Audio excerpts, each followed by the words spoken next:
Hello friends, good morning. This is DSR with Morning News. First headlines.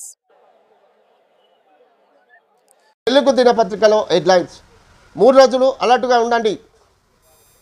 భారీ వర్షాలు పడే అవకాశం ఉంది. అధికారులకు సెలవులు రద్దు. అతి భారీ వర్షాల నేపథ్యంలో జాగ్రత్తలు తీసుకోండి. సీఎం రేవంత్ రెడ్డి చెప్తున్నారు. అన్ని శాఖల సమన్వయంతో పనిచేయాలి. ఎక్కువ ప్రభావిత జిల్లాలకు స్పెషల్ ఆఫీసర్లు నియమించండి. కేంద్రంతో మాట్లాడి ఆర్మీ హెలికాప్టర్లను సిద్ధం చేసుకోవాలి. ప్రాణ ఆస్తి నష్టం వాటిల్లకుండా చర్యలు తీసుకోవాలి. వీడియో కాన్ఫరెన్స్లో కలెక్టర్లకు ఆదేశాలు. స్థానిక ఎన్నికలకు రేపు పంచాయతీ అధికారులతో సీఎం మీటింగ్. అన్ని వివరాలతో హాజరు కావాలని ఆదేశం. పార్టీ తరఫున 42% బీసీ రిజర్వేషన్ల ప్రకటనపై కసరత్తు. ఇప్పటికే పీసీసీ చీఫ్తో రేవంత్ రెడ్డి మంత్రణాలు. కాంగ్రెస్ పెద్దల ఒపీనియన్ కోసం